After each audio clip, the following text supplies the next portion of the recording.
Officer James Mitchell stood at his usual post near the east wing entrance of Buckingham Palace. The morning air was crisp and cold, typical for November in London. James had been doing this job for 15 years now. He'd seen presidents, prime ministers, celebrities, and royalty walk through these doors. Nothing surprised him anymore, or so he thought. Today was supposed to be routine. Former President Donald Trump was scheduled for a private diplomatic meeting. James had checked the schedule that morning over his cup of tea. Standard security protocols would apply. Check the vehicles, scan the luggage, verify identifications. Simple stuff he'd done 1,000 times before. The motorcade arrived exactly on time.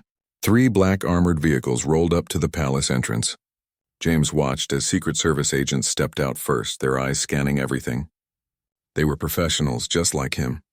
He respected that. Then came the support staff, assistants, and finally the main vehicle carrying Trump himself. What caught James's attention wasn't the former president, though. It was the luggage. The Secret Service team started unloading bags from the second vehicle. Most were modern suitcases, the kind you see at any airport, black, wheeled, practical. But then one of the agents pulled out something different. An old leather suitcase, vintage, the kind your grandfather might have used. James had trained himself to notice details. That's what made him good at his job. And this suitcase triggered something in his mind. It looked heavy. The agent carrying it seemed to struggle slightly, adjusting his grip twice. Most luggage these days is lightweight. This one clearly wasn't. Then James noticed something else. Trump's assistant, a woman in her 50s wearing a navy blue suit, kept glancing at that particular suitcase. She wasn't just looking. She was watching it like a hawk. Her hands fidgeted with her phone. She took a step closer whenever an agent set it down. James had seen nervous behavior before. Usually it meant nothing. People get anxious around palaces and security. But combined with the unusual suitcase, his instincts told him to pay attention. The assistant's name was Margaret. James had seen her in the background during Trump's previous visit years ago. She seemed like a competent, organized person. The type who triple-checks everything. So why did she look so worried? As the luggage was being arranged for security screening, James walked over to his supervisor. "Sir, I'd like to personally inspect that vintage leather case," he said, pointing it out.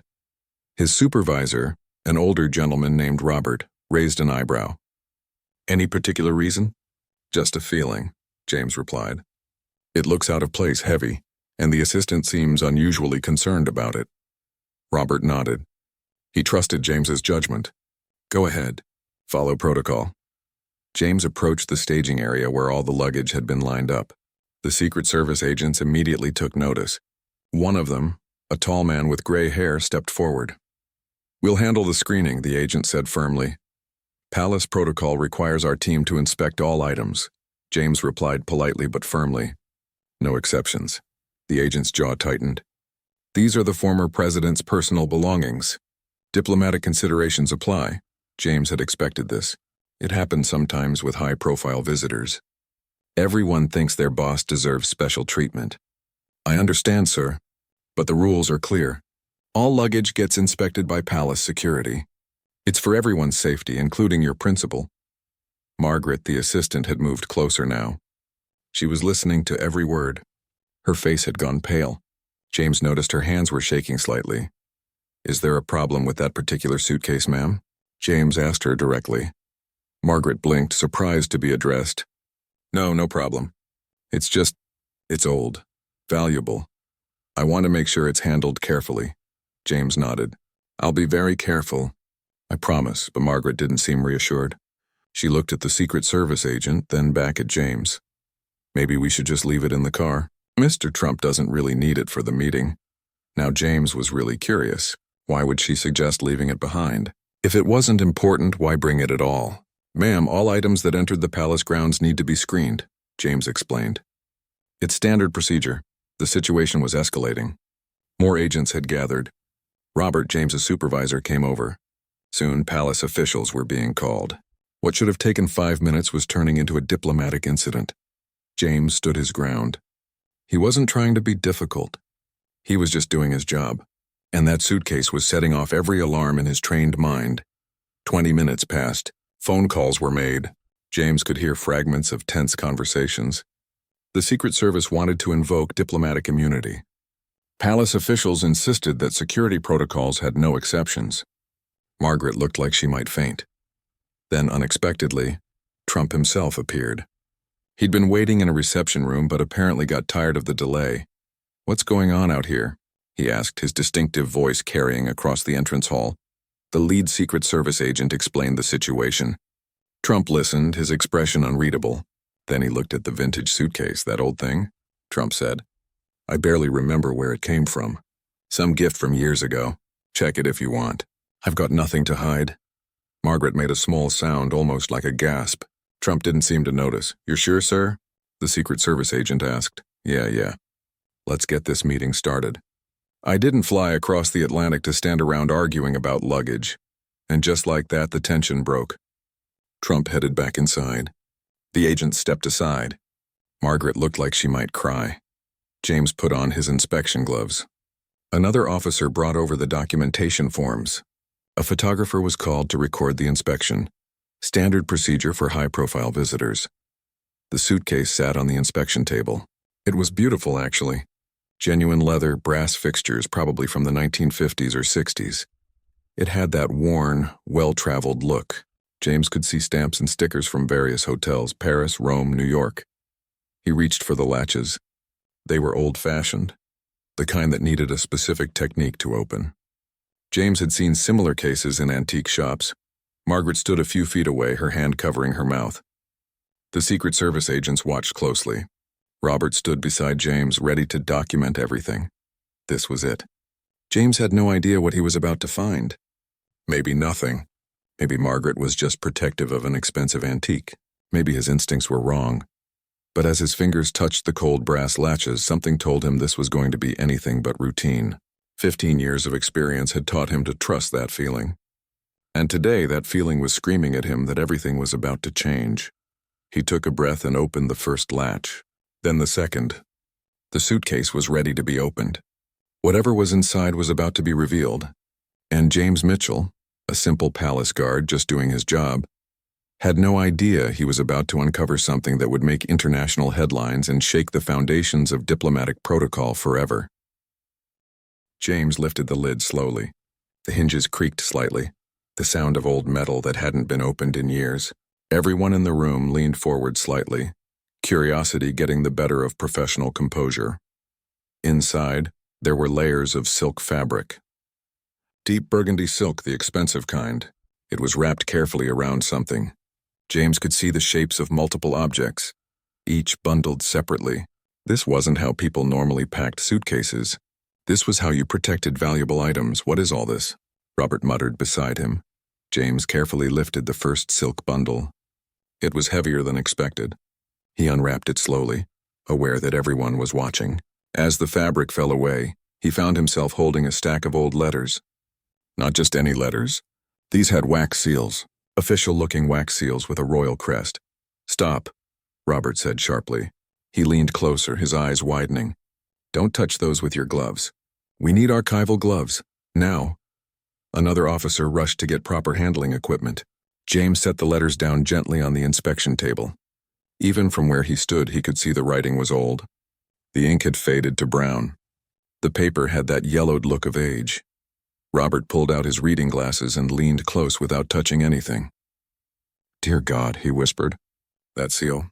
That's Queen Victoria's seal." The room went completely silent. Even the Secret Service agents stopped their usual surveillance scanning to stare. "That's impossible," one of them said. "Those must be reproductions. Souvenirs or something." But Robert was already on his phone calling the palace archives. James turned back to the suitcase.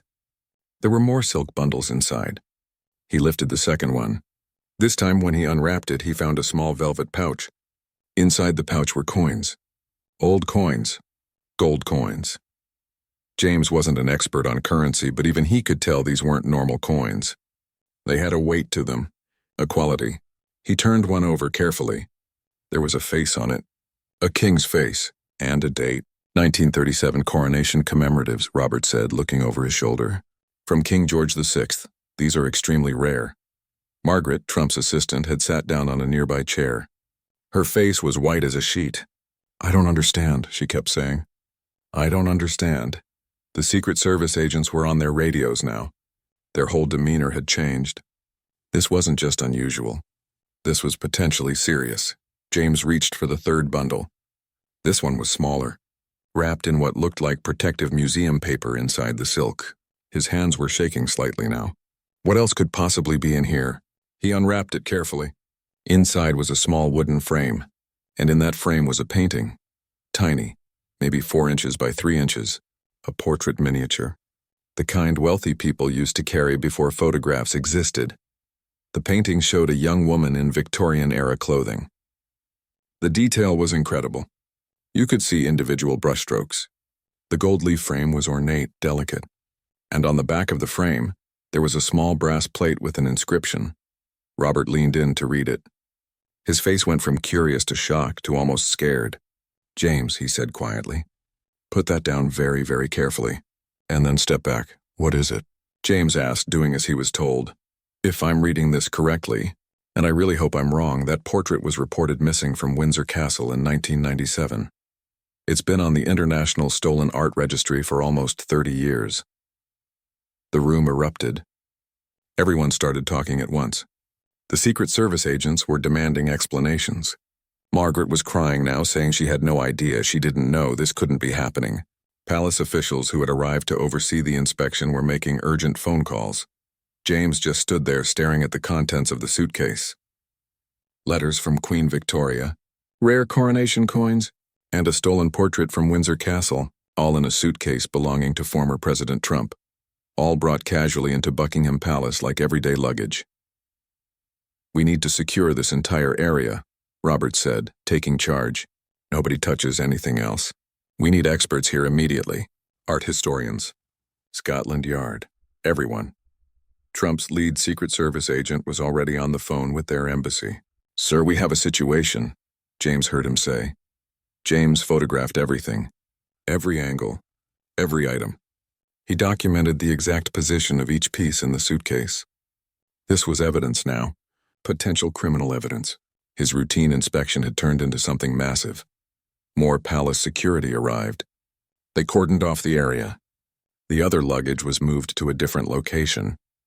But that one vintage suitcase remained on the inspection table, its contents laid out like artifacts in a museum.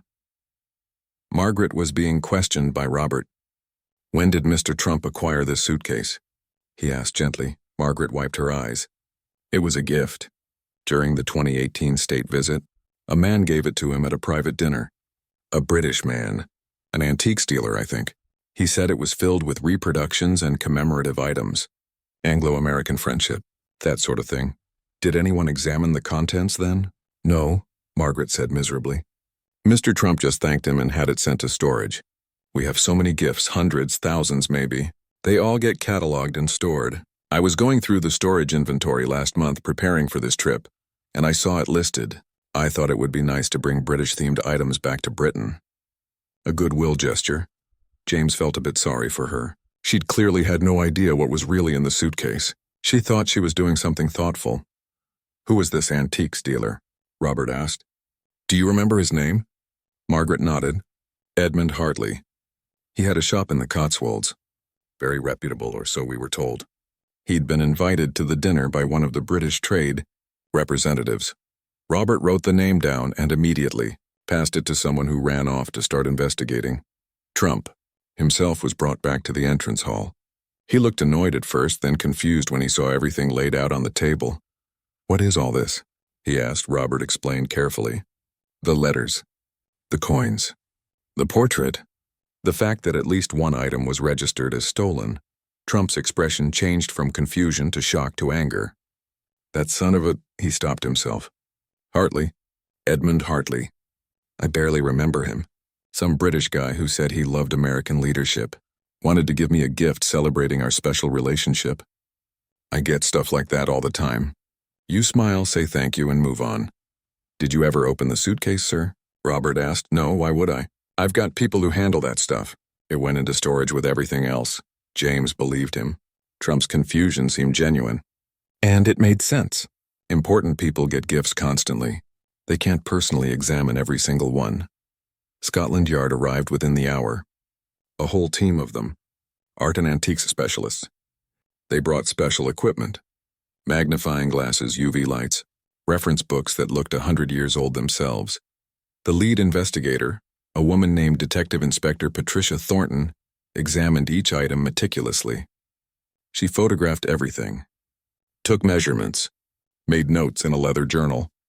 After an hour of examination, she stood up and addressed everyone in the room.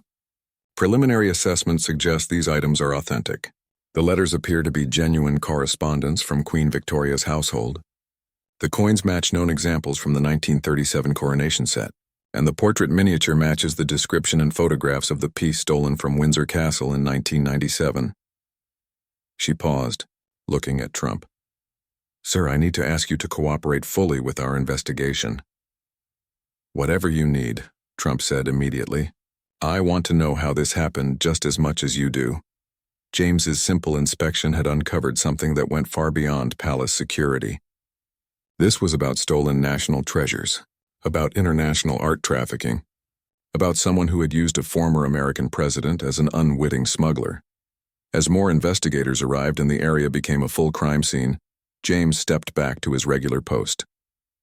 His shift was technically over, but he couldn't leave. Not now. He'd started this. He wanted to see it through. Robert came over and patted him on the shoulder. "Good instincts, James. You might have just helped recover pieces of British heritage that we thought were gone forever." James nodded, still processing everything. When he'd woken up that morning, he'd expected a routine day. Check some bags, verify some IDs, maybe grab lunch at the usual spot. Instead, he'd opened a suitcase that contained secrets, stolen treasures, a mystery that would need to be solved, and at the center of it all was a name: Edmund Hartley, an antiques dealer from the Cotswolds who had somehow managed to gift stolen royal artifacts to one of the most famous men in the world. The investigation was just beginning, but James had a feeling this story was going to get a lot bigger before it was over. Within 2 hours, the East Wing entrance of Buckingham Palace had been transformed into a makeshift investigation headquarters. Detective Inspector Patricia Thornton had taken over a private room usually reserved for security briefings. Her team had set up computers, brought in reference materials, and established direct communication lines with museums, archives, and law enforcement agencies across Britain. James had been asked to stay. His initial observations might be crucial to the investigation. He sat in a corner, watching experts examine the items he'd discovered. It felt surreal. This morning, he'd been a simple palace guard. Now he was a key witness in what was shaping up to be a major international incident. Patricia was methodical. James watched her work, impressed by her attention to detail. She photographed each letter individually, using specialized equipment that could capture details invisible to the naked eye. She measured the coins with precision instruments. She examined the portrait miniature under different types of light, making notes constantly. "The letters are definitely authentic," confirmed an elderly man who'd been rushed in from the British Library. His name was Dr. Henry Walsh, and he was apparently one of the world's leading experts on Victorian correspondence. The paper matches known examples from that period. The ink composition is correct. The handwriting matches verified samples of correspondence from Queen Victoria's household staff. "How many letters are there?" Patricia asked. 17 in total, Dr. Walsh said, handling each one with white cotton gloves. They span from 1875 to 1892. Most appear to be administrative correspondence. Household accounts, staff instructions, that sort of thing. Not historically significant in terms of content, but valuable as authenticated royal documents. "Where should they be?" Patricia asked. Dr. Walsh consulted a thick reference book. According to Royal Archive records, these particular letters were part of a collection housed at Kensington Palace. They were moved to a secure storage facility in 1995 for preservation. And according to this, he pointed to an entry in the book, they've been there ever since. Patricia frowned. So either the records are wrong, or someone took these letters and replaced them with forgeries good enough to fool archivists for 30 years. The implications were staggering. James listened, fascinated and horrified at the same time. A coin specialist, a young woman named Rebecca Chen from the British Museum, was examining the gold commemoratives. She'd brought a jeweler's loupe and was studying each coin with intense focus. "These are from the 1937 coronation set," she confirmed. "Extremely rare. Only about 500 were minted, and most of those are in museum collections or private hands with known provenance. These particular coins, she paused, cross-referencing something on her laptop, should be in the Royal Mint Museum collection. They've been there since 1952. Reported missing? Patricia asked. That's the thing, Rebecca said, looking up with confusion. They're not reported missing. According to the museum's records, they're still there, which means either these are incredibly good forgeries or someone switched them out. The pattern was becoming clear. Someone had been stealing royal artifacts and replacing them with fakes so good that nobody noticed. It was bold, sophisticated, and deeply troubling. But the portrait miniature was the most concerning piece. Patricia had called in an art expert from the National Gallery. His name was Professor Andrew Mitchell. No relation to James, he'd arrived with what looked like a mobile laboratory in several cases. Professor Mitchell set up a workspace and began examining the miniature with equipment that seemed more suited to a science lab than an art evaluation. UV lights, X-ray fluorescence analyzers, microscopes that connected to computers. Everyone watched in silence as he worked. This was the piece that had been publicly reported stolen. This was the one that could definitively prove criminal activity rather than just administrative mix-ups. After nearly an hour, Professor Mitchell sat back and removed his glasses. It's real, he said quietly. This is the genuine Windsor Castle miniature. No question. The room erupted in murmurs. Patricia held up a hand for silence. You're certain? Absolutely. The technique is consistent with miniaturists working in the 1840s. The pigments match the period. The aging of the varnish is natural, not artificially induced. The wood panel has been dendrochronologically tested before, and the grain pattern matches the reference photos. This is the real thing. He pulled up photos on his laptop. This portrait was painted in 1847. It depicts Lady Catherine Bentley, daughter of the Earl of Northampton. It was a personal commission, later acquired by the Royal Collection in 1889. It was displayed at Windsor Castle until 1997, when it disappeared during routine rotation of the galleries. Security footage? Patricia asked. This was 1997. Security technology wasn't what it is now. The investigation at the time concluded it was likely stolen during a public viewing day, but no suspects were ever identified. The case went cold. Patricia made notes. So we have authenticated letters that should be in storage, coins that should be in a museum, and a portrait that's been missing for almost 30 years. All in a suitcase given to former President Trump in 2018 by an antiques dealer named Edmund Hartley. She turned to one of her team members. What do we have on Hartley? A young detective named Tom Wilson pulled up information on his laptop. Edmund Hartley, age 62. Runs an antiques shop in Broadway, Cotswolds. Been in business for 35 years. Specializes in British historical items. No criminal record. Well respected in the antiques community. Regular dealer at high-end auctions. Too clean, Patricia said immediately.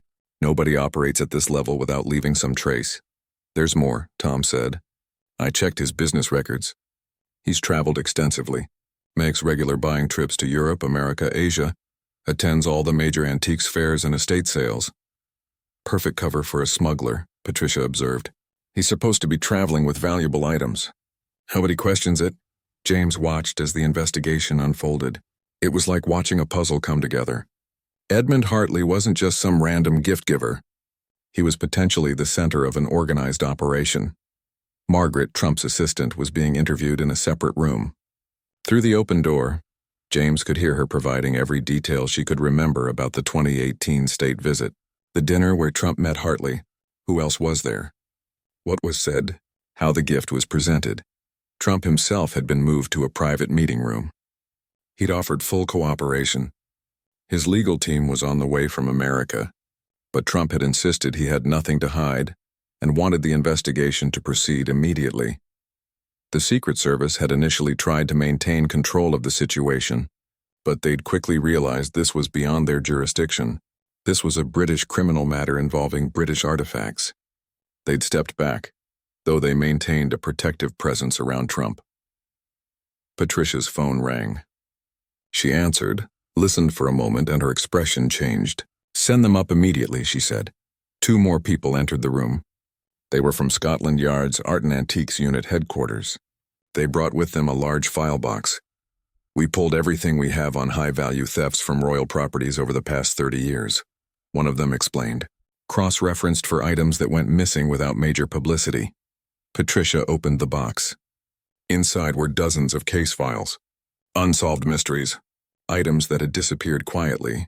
Things that had been written off as misplaced or mislabeled rather than stolen. How many cases? Patricia asked.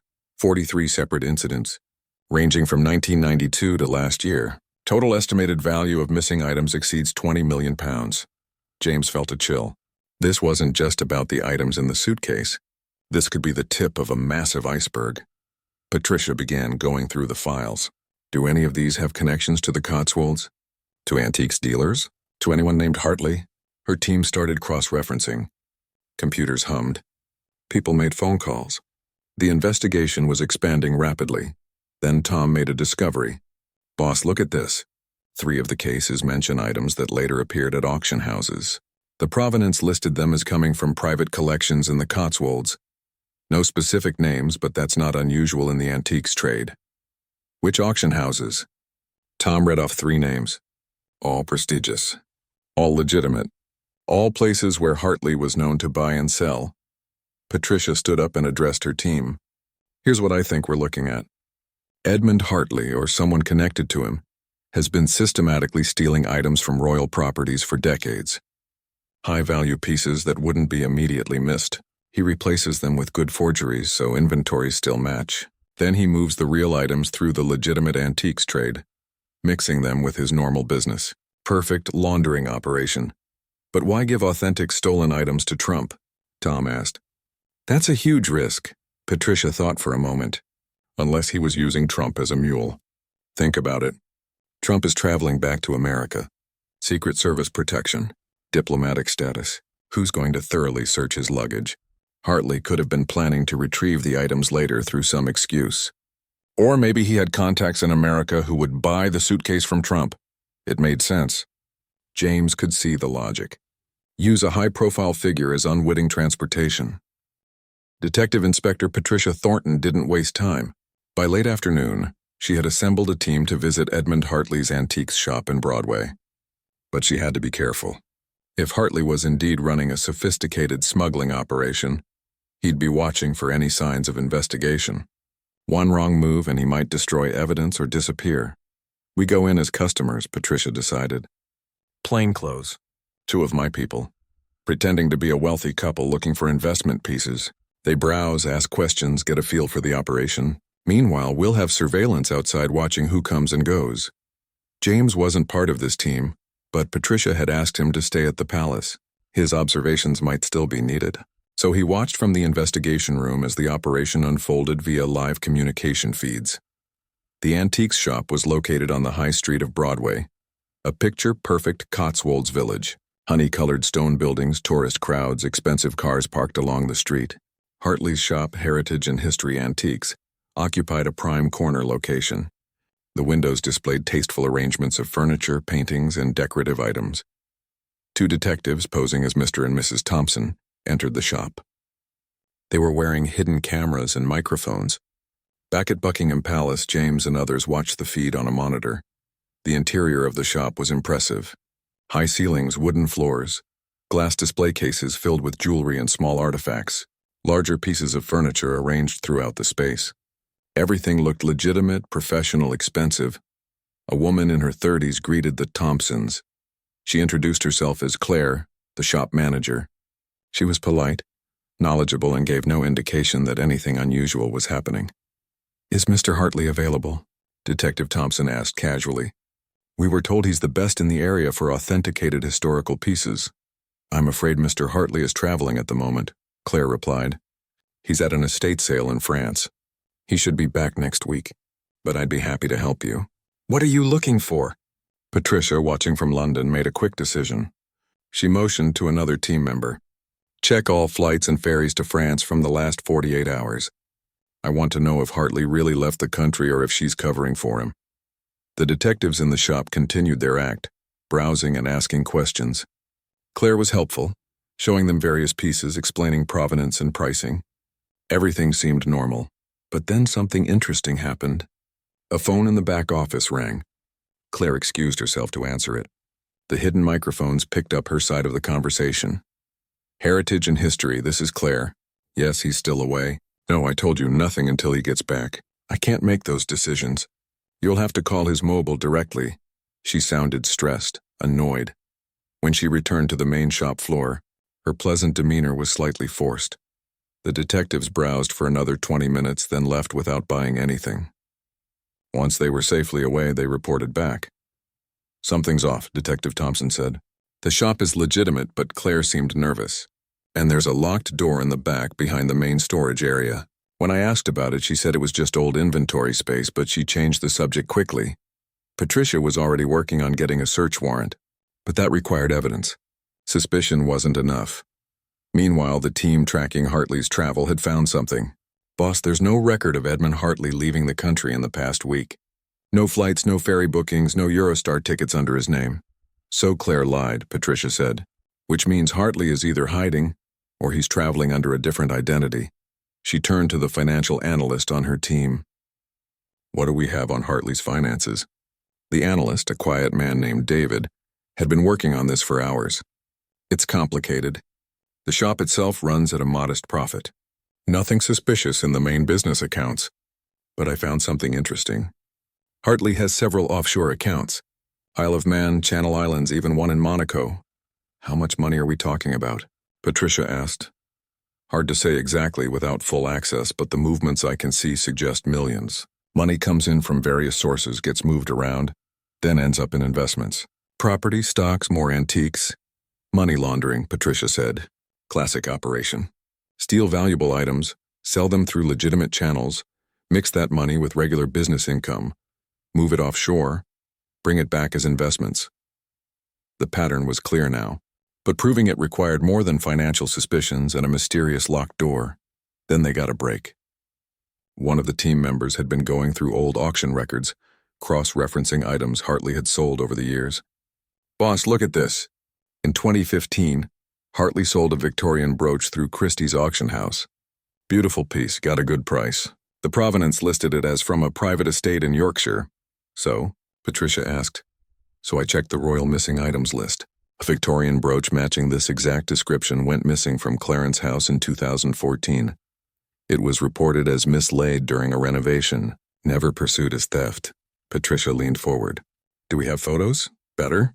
Christie's does full authentication for their auctions. They have detailed photos and a gemological report on file. They pulled up the images. Patricia compared them to the description of the missing Clarence House brooch. The match was perfect. Same design, same gemstones, same approximate date of manufacture. Get me Christie's on the phone, Patricia said. I need to know everything about how Hartley acquired that brooch. While that call was being made, more discoveries were emerging from the team going through historical records. A silver tea service sold in 2008. A miniature clock from 2012. A set of first edition books from 2019, each one matched items that had gone missing from various royal properties. Each one had been sold by Hartley through legitimate channels with apparently authentic but ultimately fake provenance. He's been doing this for at least 15 years, Tom said, looking at the timeline they'd created on a whiteboard. Probably longer. These are just the ones we can match so far. James watched in amazement. What had started with his inspection of a single suitcase had uncovered a systematic, long-term criminal operation. And they still didn't know the full extent of it. Christie's called back. The auction house had provided detailed records. Hartley had consigned the brooch in 2015, claiming it came from an estate sale in Yorkshire. He'd provided documentation that looked legitimate. Christie's had authenticated it and sold it to a private collector in Dubai. Can we contact the collector? Patricia asked. Already trying, Tom replied. But getting cooperation from Dubai might take time. Patricia made a decision. We can't wait. We have enough for a warrant now. Multiple items matching missing royal property, all sold by the same dealer. Financial irregularities, false statements about his whereabouts. Judge Harrison owes me a favor. Let's move. Within 3 hours, they had their search warrant. Patricia assembled a full team. Art experts, forensic accountants, computer specialists, and regular officers. They would hit the shop early the next morning, but Patricia had one more move to make. We also need to search his home. If he's hiding, that's where he'll be. And if he's kept any of the stolen items, they'll be at a private residence, not the shop. Finding Hartley's home address was easy enough. He lived in a converted barn outside Broadway, a property he'd owned for 20 years. The place was isolated, set back from the road, surrounded by gardens and old stone walls. We coordinate both searches simultaneously, Patricia decided. 5 a.m. tomorrow. Hit both locations before he has a chance to react, and I want armed response units standing by. We don't know if he's dangerous. That evening, James was finally allowed to go home. His head was spinning with everything he'd witnessed. His supervisor, Robert, walked him out. "You did good today, James," Robert said. "Trust your instincts." "That's the lesson here," James nodded. "I just can't believe one suitcase led to all this." "That's how it works sometimes," Robert replied. "One thread pulls loose and the whole sweater unravels." James went home but couldn't sleep. He kept thinking about Hartley, a man who'd spent decades building a reputation as a respectable antiques dealer, who'd mingled with wealthy clients, attended charity events, sold items to museums and collectors, all while systematically looting British heritage. The next morning at 5 a.m., 2 teams of police officers moved simultaneously. One group approached heritage and history antiques in Broadway. Another descended on Hartley's barn conversion. James wasn't there, but he heard about it later. The shop search found the expected. Business records, inventory, normal antiques dealer stuff. But in that locked back room, they found something more. A workshop with specialized equipment, tools for aging wood and metal, chemicals for artificially distressing materials, reference books on forgery techniques. He wasn't just selling stolen items, Patricia would later explain to James. He was making the replacements himself. That's how the fakes were good enough to fool museum staff. He had the skills and knowledge to create perfect copies. But the real treasure trove was at the barn. In a climate-controlled basement that required 3 separate locks to access, they found it.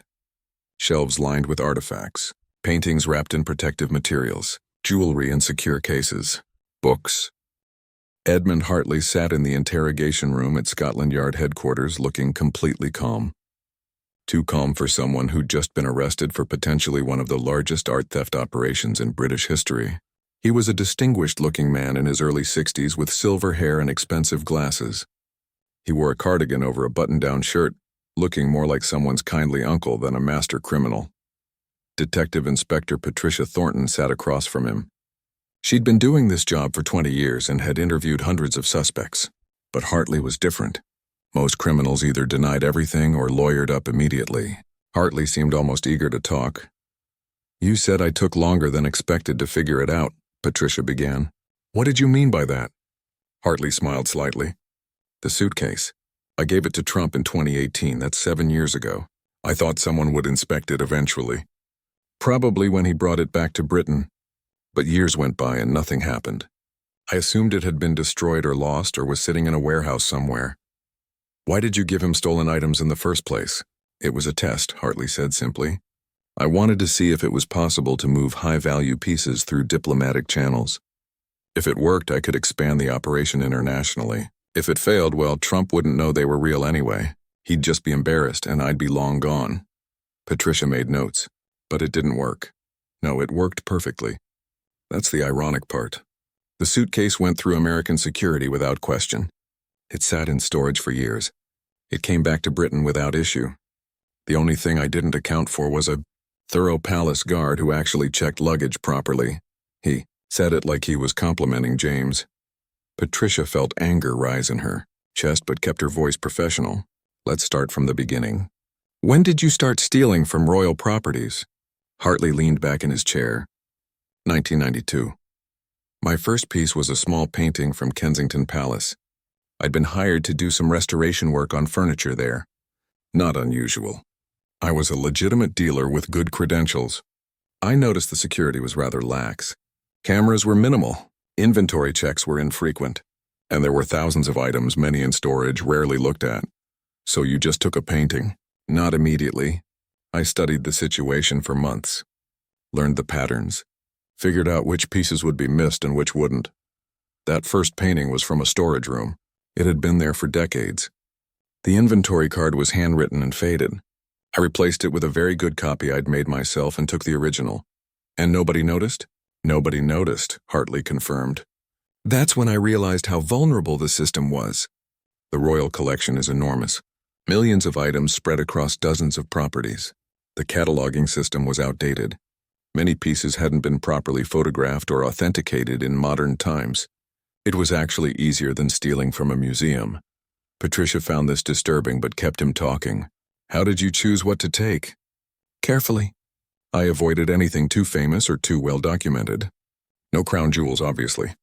Nothing that tourists specifically came to see. I focused on secondary pieces.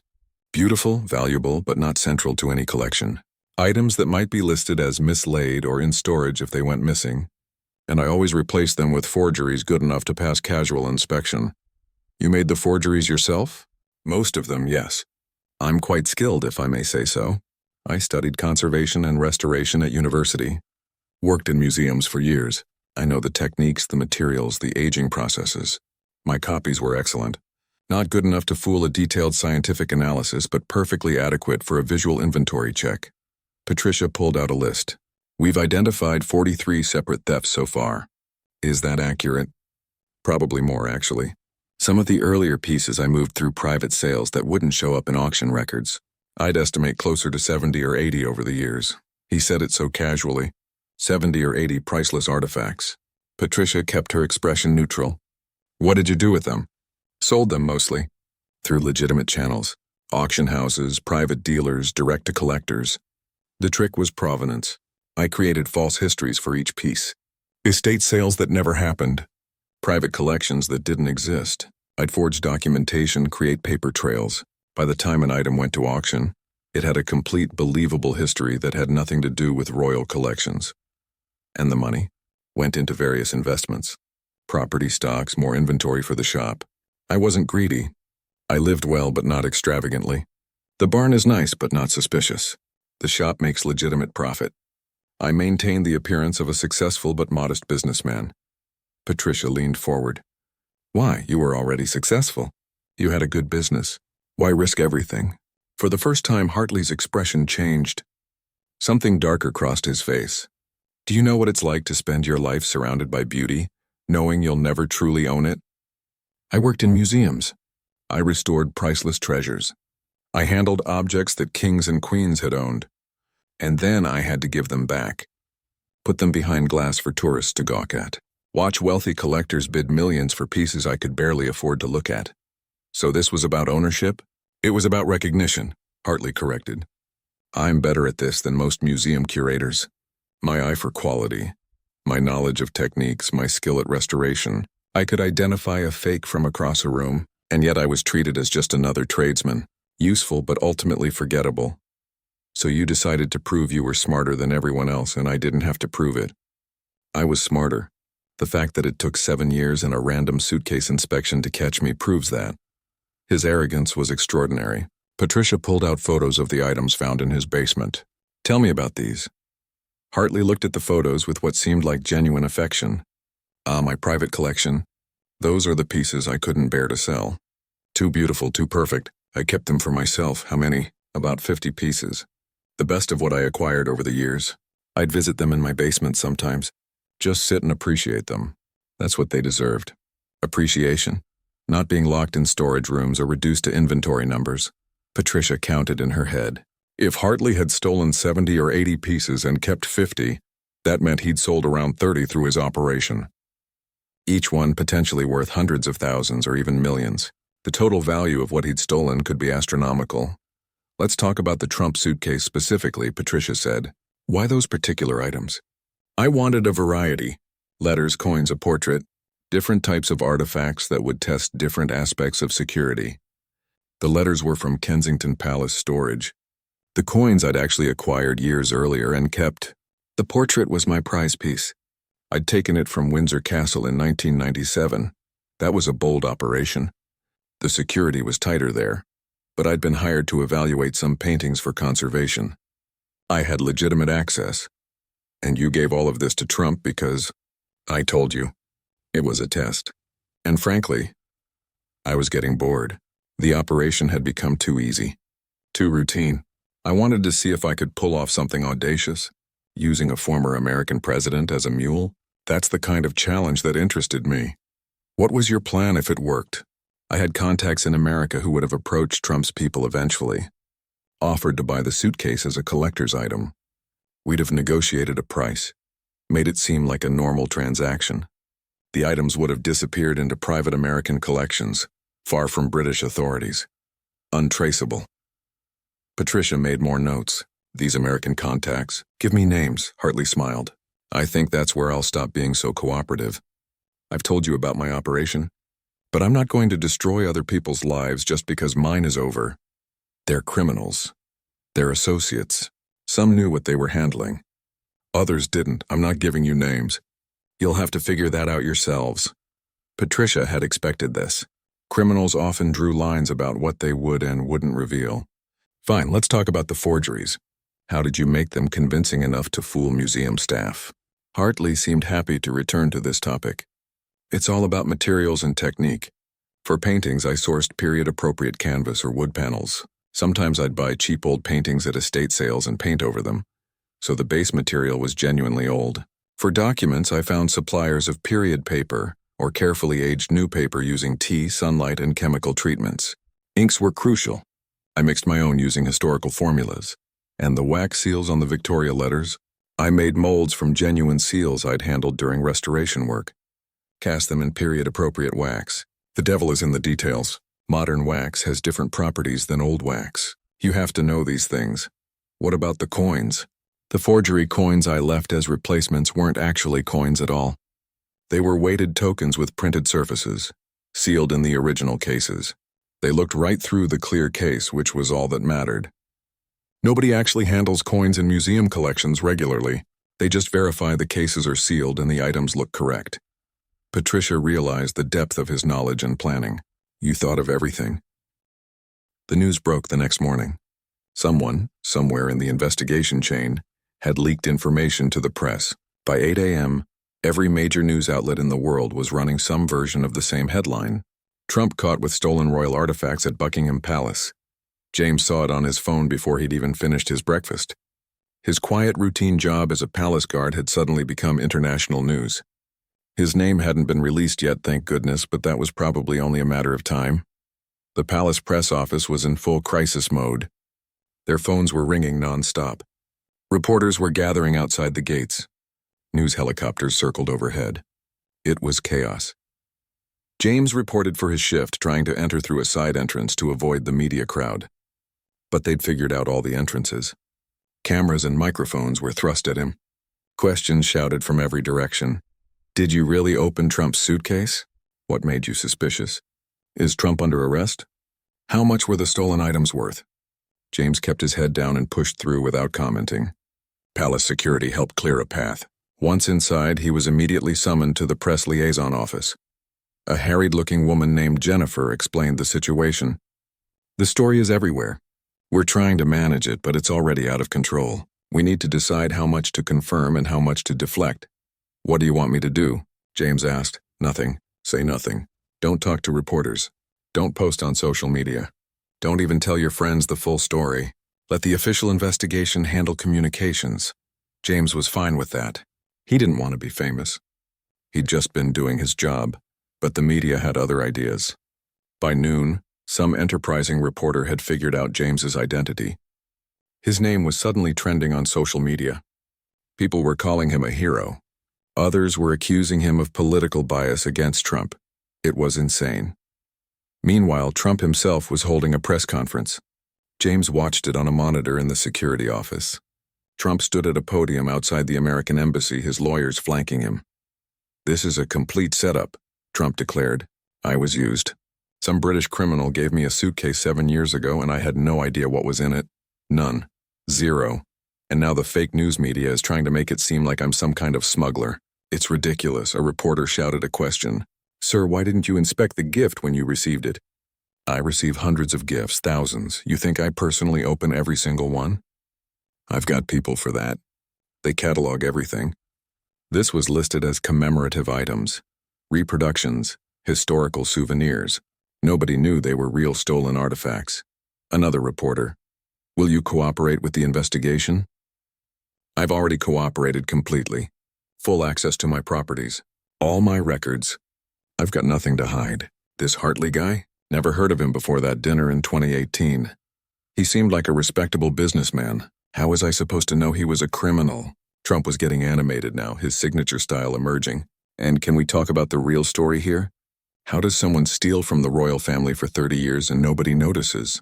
Where was the security? Where were the checks and balances? Maybe instead of trying to embarrass me, the British should figure out how their system let this happen. He had a point, James had to admit. The security failures that allowed Hartley to operate for decades were embarrassing for everyone involved. The British press was having a field day with multiple angles. The tabloids loved the Trump connection. The art of the steal was one headline. Trump's royal scandal was another. More serious papers focused on the systemic failures in protecting cultural heritage. The Guardian ran a lengthy piece about inadequate funding for royal collection management. The Times investigated how many other items might be missing without anyone realizing. The Telegraph interviewed museum directors about authentication and security protocols. Social media was even worse. Twitter exploded with opinions, jokes, conspiracy theories, and political arguments. Some people thought Trump was obviously guilty. Others defended him as an innocent victim. Some blamed Brexit somehow. Others made it about American politics. Everyone had an opinion. James saw memes about himself. Cartoons depicting him as a superhero opening suitcases. Jokes about the most important baggage check in history. It was surreal and uncomfortable. His phone wouldn't stop ringing. Journalists had somehow gotten his number. He stopped answering and eventually just turned it off. By the afternoon, the palace released an official statement. It confirmed that items of historical significance had been recovered during a routine security inspection. It thanked law enforcement for their swift action. It made no mention of Trump by name, though everyone knew who they were talking about. The American embassy released their own statement, emphasizing Trump's full cooperation and innocent involvement. They also subtly criticized British security protocols, which didn't help diplomatic relations. Political commentators had a field day. Late-night talk shows in America wrote jokes faster than they could use them. British panel shows devoted entire episodes to the scandal. Everyone wanted a piece of the story. What bothered James most was how the actual crime was getting lost in all the noise. Edmund Hartley had stolen pieces of British heritage. Dozens of artifacts, each with historical and cultural significance. But the media was more interested in Trump's reaction than in the systematic looting of royal collections. Patricia Thornton, the detective inspector, called a press conference of her own. She stood at a podium at Scotland Yard, looking tired but professional. "I want to clarify a few things," she began. "This investigation is about recovering stolen property and bringing a criminal to justice. Edmund Hartley has been arrested and charged with multiple counts of theft, forgery, and fraud. The investigation is ongoing." A reporter asked, "Is Trump a suspect?" "Mr. Trump is a witness, not a suspect. Our investigation has found no evidence that he was aware of the true nature of the items in his possession. He was, as far as we can determine, an unwitting courier." "What about the officer who found the items?" "Officer James Mitchell was performing his duties according to established protocol. His diligence led to this discovery, and we're grateful for his professionalism." More questions came rapid fire. Patricia answered what she could, deflected what she couldn't, and tried to keep the focus on the actual crime. But the media had their narrative, and facts weren't going to change it. Back at the palace, James tried to go about his normal duties. But everything had changed. Other guards treated him differently, some with admiration, others with subtle resentment. He'd made them all look bad by being too thorough, or at least that's how some saw it. Tourists at the palace gates recognized him from news photos. They wanted selfies. They wanted to hear the story. James politely declined and tried to stay out of sight as much as possible. His family was another issue. His mother called, worried about him being in the news. His sister thought it was exciting and kept texting him links to articles. His father, a retired police officer, was proud but concerned about the media attention. "Just keep your head down," his dad advised. "This will blow over. Something else will happen and everyone will forget about the suitcase." James hoped he was right. But as the days went on, the story only seemed to grow. More details emerged from the investigation. The full extent of Hartley's operation became clear. The number of stolen items kept increasing as investigators cross-referenced more records. International media picked up on connections to other countries. Had Hartley sold stolen British artifacts to foreign collectors? Had he worked with accomplices in other nations? Each new revelation spawned more headlines. Art World publications ran in-depth analyses of the forgeries. Experts debated how Hartley had fooled so many people for so long. Museums worldwide started reviewing their own security protocols and authentication procedures. The story became a symbol for different things to different people. For some, it was about protecting cultural heritage. For others, it was about government incompetence. For political partisans, it was ammunition for their existing beliefs about Trump. James just wanted it to be over. He'd opened a suitcase. That was it. He'd done his job the way he was supposed to. The fact that it led to this massive investigation and media circus wasn't something he'd planned or wanted. A week after the initial discovery, the palace offered James a different position. "We think it might be better if you worked in a less public-facing role for a while," his supervisor explained gently. Just until things settled down, James understood. His presence at the entrance was attracting attention. Tourists, reporters, even other staff members. It was disruptive. What kind of position? James asked. Security coordination. Office work, mostly. Reviewing protocols, updating procedures.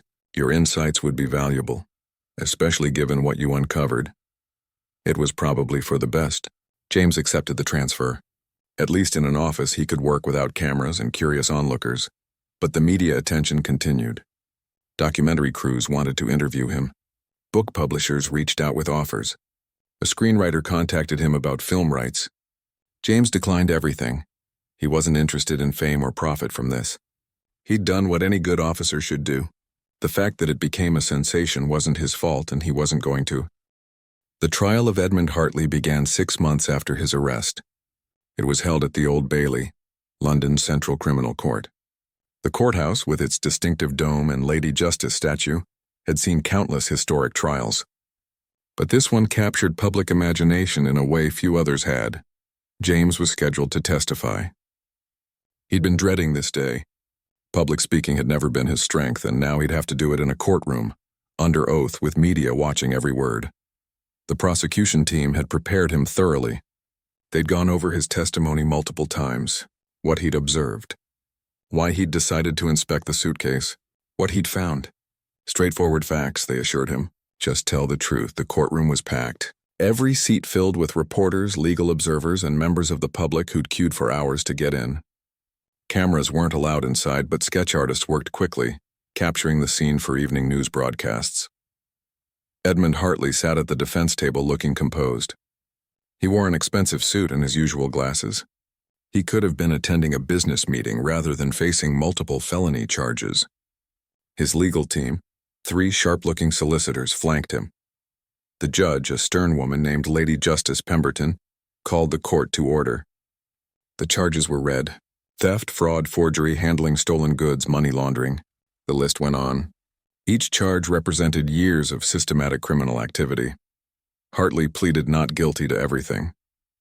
His defense strategy, as outlined in his lawyer's opening statement, was unusual. They weren't denying he'd taken the items.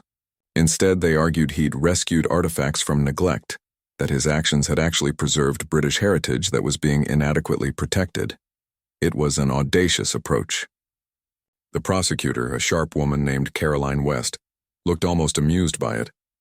When James's turn came to testify, he walked to the witness stand with sweaty palms. He was sworn in and took his seat. Caroline West approached with a friendly smile. "Officer Mitchell, can you tell the court what happened on the morning of November 15th? James recounted the events. Trump's arrival, the vintage suitcase, Margaret's nervous behavior, his decision to inspect it. He kept his answers brief and factual, just as he'd been coached. "What made you suspicious of that particular suitcase?" Caroline asked. "It was unusual," James explained. "Different from the other luggage. Heavier than it should have been. And Mr. Trump's assistant seemed particularly concerned about it." "Did you know what was inside before you opened it?" "No, I just knew something felt wrong." "And when you opened it, what did you find?" James described the silk wrappings, the letters, the coins, the portrait. The courtroom was silent as he spoke. Even though everyone knew the story by now, hearing it firsthand had an impact. Caroline introduced the items as evidence. They were displayed in protective cases, visible to the jury. The Victorian letters, The gold coronation coins. The miniature portrait. Each one authenticated by experts, each one definitively linked to royal collections. Then it was the defense's turn. Hartley's lead solicitor, a man named Jeffrey Blackwood, approached James with a skeptical expression. "Officer Mitchell, you've worked at Buckingham Palace for 15 years, correct?" "Yes." "In those 15 years, how many diplomatic suitcases have you personally inspected?" James thought about it. "Hundreds, probably. Maybe over 1,000. "And how many of those contained anything unusual or illegal?" "None until this one."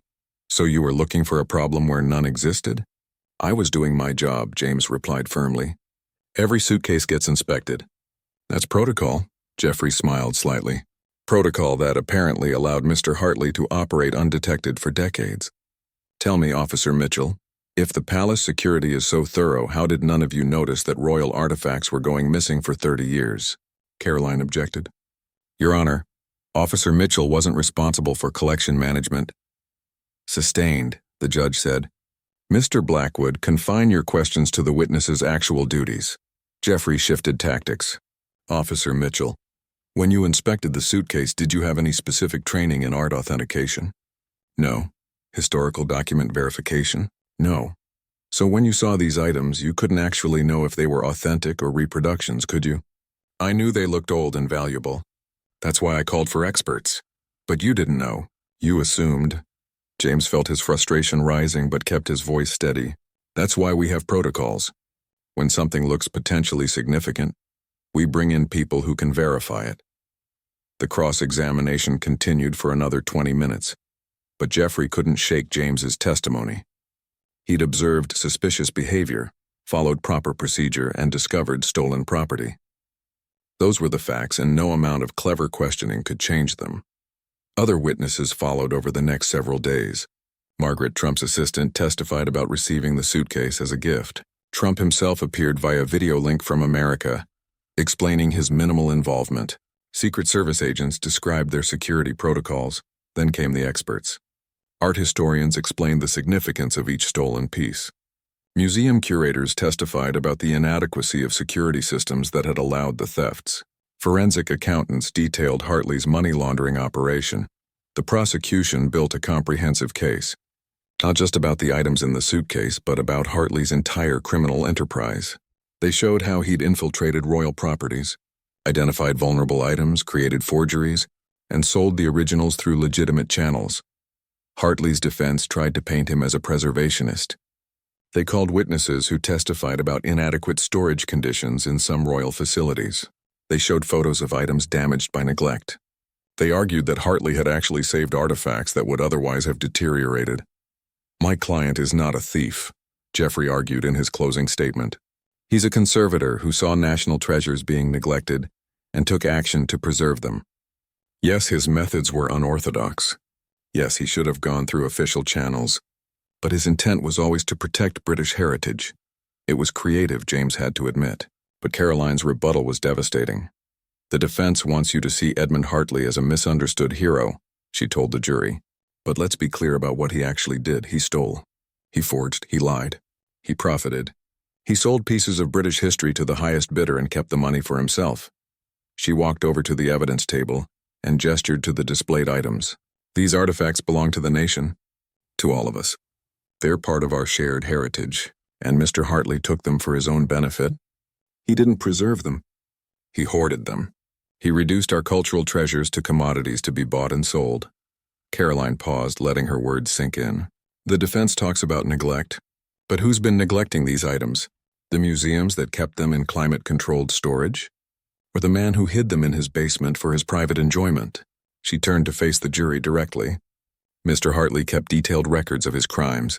He documented every theft, every forgery, every sale, not because he wanted to preserve history, but because he was proud of what he'd done. He thought he was smarter than everyone else. He thought he'd never get caught. But he did get caught, because one palace guard paid attention, one officer followed protocol, and that simple act of doing one's job properly unraveled 30 years of systematic theft." The jury deliberated for 2 days. James wasn't in the courtroom when the verdict was read, but he watched it on television like millions of others. Guilty on all counts. The courtroom erupted in murmurs. Hartley showed no emotion. He simply nodded slightly as if he'd expected this outcome. Sentencing was scheduled for a week later. Legal experts debated what Hartley might face. The charges were serious, the scope of the crimes unprecedented. Some predicted 10 years, others thought 20. When sentencing day arrived, the courtroom was packed again. Lady Justice Pemberton reviewed the case thoroughly before pronouncing judgment. "Mr. Hartley, you have been convicted of crimes that strike at the heart of our national heritage," she began. "You systematically looted royal collections for personal gain. You deceived museums, collectors, and the public. You treated British cultural treasures as commodities to profit from." She paused, her expression stern. "The defense has argued that you were motivated by preservation. I reject that argument entirely. True preservationists work within the system to improve it. They don't steal and replace artifacts with forgeries. They don't sell national treasures for personal profit. Your actions have damaged public trust in our institutions. They've raised questions about the security of collections worldwide. They've caused immeasurable harm to our cultural heritage." Hartley stood impassively as she continued. "However, I must also acknowledge certain facts. You cooperated with the investigation. You provided information that led to the recovery of items we didn't even know were missing. You showed remorse, albeit limited. And you are 62 years old with no prior criminal record." Lady Justice Pemberton looked directly at Hartley. "Taking all factors into account, I sentence you to 15 years imprisonment. You will serve a minimum of 10 years before being eligible for parole. Additionally, you are ordered to forfeit all assets derived from your criminal activity." 2 years had passed since James Mitchell opened that vintage suitcase. 2 years since his routine inspection turned into an international incident. Life had settled back into a comfortable rhythm, but the world had changed in small and significant ways. James still worked at Buckingham Palace, though his role had evolved. He was now the lead security coordinator, overseeing training programs and protocol development. It was a promotion he'd earned not through the media attention, but through the quality of his work in the aftermath. The reforms he'd helped implement were now standard across all royal properties. Every gift received by royal family members went through rigorous screening. New inventory management systems tracked artifacts with unprecedented detail. Security staff received comprehensive training on authentication basics and suspicious behavior indicators. But perhaps the most visible legacy of the case was the exhibition at Windsor Castle. It had opened 1 year after Hartley's conviction and had become one of the most popular attractions in the royal collection. The exhibition was called Recovered: The Journey Home. It displayed the artifacts that had been stolen by Hartley and subsequently returned. The Victorian letters carefully preserved behind glass, the coronation coins in their original cases, the portrait miniature in a place of honor. But what made the exhibition unique was how it told the story. Not just of the thefts, but of the recovery, of how one guard's attention to detail had unraveled decades of crime, of how proper procedure, followed consistently, protected national heritage. James had been invited to the opening ceremony. He'd tried to decline, uncomfortable with the attention, but the palace had insisted, so he'd attended, standing awkwardly in his dress uniform while officials gave speeches about diligence and duty. The most surprising part of the ceremony had been the centerpiece of the exhibition. There, in a glass case, was the vintage leather suitcase itself, the very one that had contained the stolen items. Trump had donated it after the trial, and it had become a symbol of the entire affair. A brass plaque beside the suitcase explained its significance. It described Hartley's operation, the discovery at the palace, and the investigation that followed. But it also contained a quote that James had been asked to approve. "Heritage is protected not by grand gestures, but by ordinary people doing their jobs with care and attention. Every detail matters. Every protocol serves a purpose. Every person in the chain of security plays a vital role." James had been embarrassed when he first read it. It seemed too much. But the curator had insisted it was important.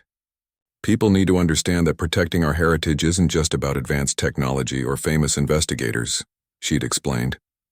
"It's about everyone taking their responsibilities seriously." The exhibition had been incredibly successful. Hundreds of thousands of visitors had passed through in the first year alone. School groups came to learn about history and security. Art students studied the forgery techniques Hartley had used. Law enforcement professionals examined the case as a training example. James occasionally gave tours to special groups. He'd overcome his discomfort with public speaking, finding that he actually enjoyed explaining the case to people who were genuinely interested in learning. He focused on the procedural aspects, the importance of attention to detail, the value of trusting one's instincts. During one such tour, a young woman asked him a question that stuck with him. "Do you ever wonder what would have happened if you hadn't checked that suitcase?" James had thought about it often. "The artifacts would have stayed in America," he replied. "Hartley might still be operating. We might never have discovered the scope of what was missing from royal collections. Sometimes one decision, one moment of doing things properly changes everything." The recovered items themselves had been thoroughly studied before being put on display. Conservators had examined them, documented their condition, and in some cases performed minor restoration. Each piece had a story, and those stories were now part of the exhibition. The Victorian letters revealed fascinating details about daily life in royal households during the 1880s. Historians had published papers based on their content. The coronation coins had helped numismatists better understand the minting processes of the 1930s. The portrait miniature had been reunited with other works by the same artist, allowing for comparative analysis. But beyond the individual items, the case had sparked a broader conversation about cultural heritage protection. Museums worldwide had reviewed their security protocols. Governments had increased funding for collection management. International cooperation on tracking stolen artifacts had been strengthened. James received updates occasionally about other cases where his methods had been applied. Airport security officers who'd caught smugglers because they paid attention to nervous behavior. Museum guards who'd identified forgeries because they'd been trained to look for inconsistencies. Border agents who'd recovered stolen artifacts because they'd followed proper inspection procedures. Each story reinforced the same lesson. Details matter. Procedure matters. Diligence matters. Edmund Hartley remained in prison, serving his 15-year sentence. James had heard he'd become something of a celebrity among inmates, teaching art history classes and helping with the prison library. Some saw this as redemption. James saw it as Hartley still needing to be the expert, the authority even in confinement. Hartley had given one interview from prison, carefully controlled and approved. In it, he'd expressed regret for his actions, though James detected more regret at being caught than at the crimes themselves. He'd spoken about the beauty of the pieces he'd stolen, describing them with obvious affection. "They deserved better than storage rooms and inventory lists," Hartley had said. "They deserved to be appreciated." The interviewer had challenged him. "But you kept them hidden in your basement. How is that appreciation?" "I looked at them," Hartley replied. "I studied them. I understood their significance in ways that most people never could." That's true appreciation. James had watched that interview and felt sad more than angry. Hartley genuinely believed his own justifications. He'd convinced himself that his theft was somehow noble, that his expertise entitled him to possess what belonged to everyone. Trump, for his part, had moved on quickly. The scandal had been a brief inconvenience in his busy life. He occasionally mentioned it in speeches or interviews, usually as an example of being unfairly targeted or as proof of British security failures. Margaret, Trump's assistant who had innocently brought the suitcase to Britain, had retired shortly after the trial. The stress of the investigation and media attention had been too much. James had heard she'd moved to a quiet town in Scotland, far from politics and public life. The American contacts Hartley had refused to name were never identified. The FBI had investigated but found no conclusive evidence linking anyone in America to the operation. Some pieces sold through American auction houses were examined but proved to have legitimate provenance. Either Hartley's American network didn't exist, or they'd covered their tracks perfectly. On the second anniversary of the discovery, Windsor Castle held a special ceremony. Additional recovered items were being added to the exhibition. Through continued investigation and international cooperation, more of Hartley's stolen pieces had been located and returned. James attended, no longer uncomfortable with the recognition.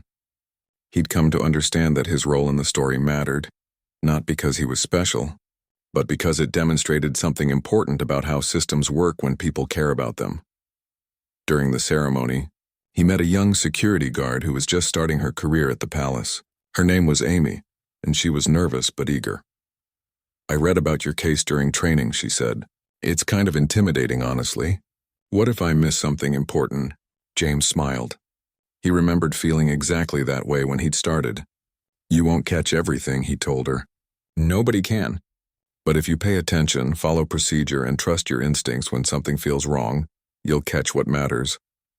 What if I'm wrong? What if I make a fuss over nothing? Then you make a fuss over nothing. Better that than missing something real. The protocols exist for a reason.